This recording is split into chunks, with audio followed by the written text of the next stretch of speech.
This is Yvette Carnell from breakingbrown.com. And, I'm not going to take up too much of your time, but I just wanted to take a moment to discuss if you're a fan of Breaking Brown, or if you see me on Your Black World, we've been having this conversation for years now. This Barack Obama black respectability conversation. And the thing is, a lot of people are just now coming around to the fact that Barack Obama just, he's not that into black people, or the standard that he holds for black people is very different than the standard that he holds for other communities.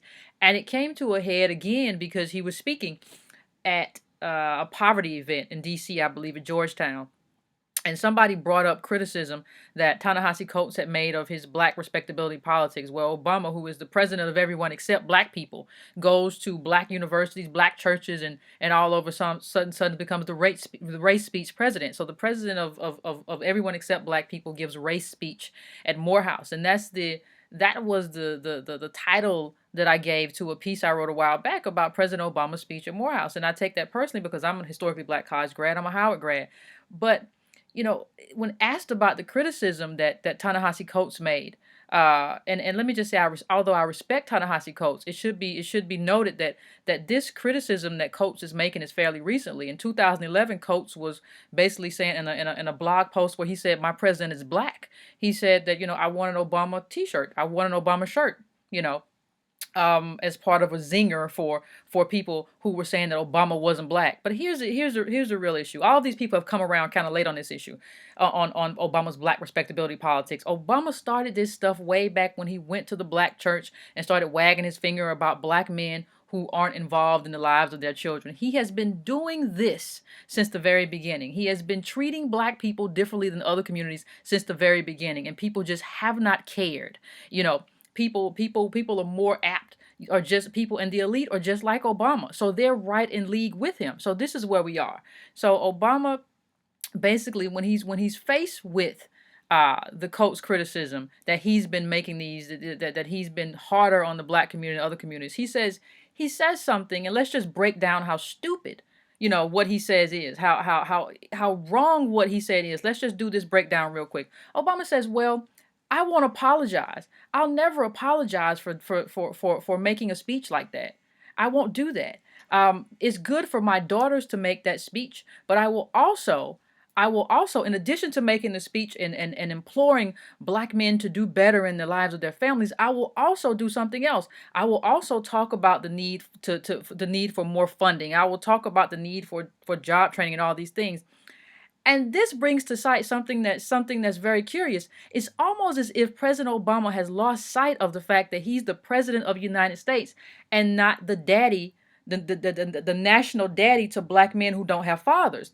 His job is not to father young black men. His job is to be president. And while you say, oh, I talk about both those things, well, you can only do something about one of those things. You can only do something about the fact that black people in this country are disenfranchised. You can only do something about the fact that black people have less access to capital than other communities. But this is the same president who closed down small business loan offices in a number of places, right? This is the same president who did that. But he's coming here now and say, well, I want to talk about all these things. Why are you talking to us about black men? The truth of the matter is you should talk about things that you can impact. You cannot impact, the lives of black men in terms of whether or not two people decide to stay together.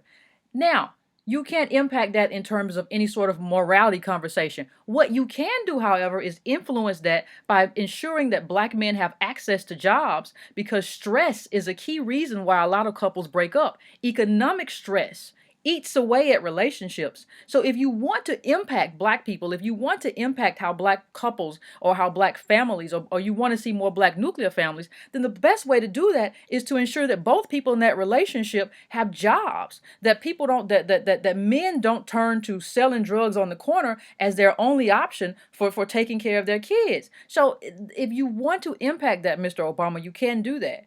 But the second thing I'll say, in terms of what Obama did, in that same little nugget, he said something to the effect of, "Well, I had a little black boy come up to me and talk about not hating his father for owing, because his father was running away from $38,000 in child support." Well, that was, first of all, that was a very specific comment to come from a young black boy. But whatever, okay, I'll let's just say it happened.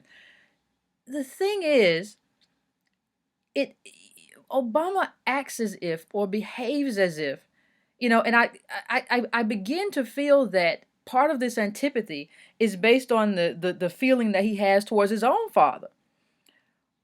And maybe he needs therapy. Maybe he needs to resolve that within himself. But if we're going to be honest about this conversation, let's admit that, Obama's mother sort of, left him with his grandparents and trotted him around Indonesia. If a black mother had done that, if Shaniqua or Tamika had made those similar choices, you would hear more about her and more about her bad choices and more about her. How often do we hear of black mothers leaving their kids to raise, so you leaving their grandparents to raise their kids or whatever? And black women are black single moms are castigated for doing that. But nobody ever mentions his white mom and the role she played. So I think all of this is kind of very indicative of. I'm trying to just think. It's indicative of something else. It's indicative of this sort of thing we saw a while back, of where this black mother was cheered for beating her son in the street while he was protesting in Baltimore. Well, you have to wonder, and somebody brought this up to me. You have to wonder whether or not a white mother would be cheered if her son, got drunk, as they often do, after a football game, or after the local college team won the local championship, and tore up the whole and started rioting for no reason. And if a white mother came out there and pulled her son off the street and started beating him, you would wonder whether or not everyone, the national media, from pundits to everyone, would be cheering. Yeah, that's what you should do. You should beat that boy, pull him off the street. There is this antipathy towards black people, and this antipathy that unfortunately is shared by the first black president, who is also a man who, he brought us my brother's keeper. Let's just break this down even further. He brought us my brother's keeper. Well, the problem with my brother's keeper is that it's charity. He brought up the My Brother's Keeper initiative, but it's charity. This is charity. The issues that black people, young black people, especially young black boys, are facing. This was policy. This was redlining, government redlining that created the ghettos. This was Bill Clinton's mass incarceration. This was all of these things that came together. This was us being left out of the New Deal. There was so many. The government is complicit in this. And for you to come along and say that these problems that were put in place by government can be fixed by the private sector, it's just ridiculous. And I think, it's something that we should all be outraged about. That is something that we should all be outraged about. But the truth of the matter is that Obama has let us know on more than one occasion that this guy's just not into us. This guy, this isn't about his daughters, which he brought up. This is good for my daughters. No, because this isn't good for your daughters. If and the implication being that if your daughters are going to marry black men. So what you have to do is work to make black men better. Well, you're not going to improve things on the ground by finger wagging and telling people to stay with their kids. And it was even more offensive at the Morehouse graduation, because these men had their one moment of achievement. These were men who were graduating from college. And you took that moment away from them to tell them, hey, stay with your mom. Have these men given you any indication that they aren't doing the right thing? They're here graduating from college. Isn't that the right thing? So you have to wonder how long we're going to accept this from people like Barack Obama. And you have to wonder if we're not listening to the wrong people, because this conversation just picked up in about 2012, 2013, when it was too late for black people to negotiate a different deal with Obama. So what has to happen is we have to start listening to people who see this thing coming. And we have black scholars, and we have people, and even I was talking about this, and after Barack Obama got elected. But we have to have people who are able to. We have to start listening to scholars who know what's going on. We can't start listening to people who come in late. And like I said, I love Coates, but the fact is, you came in.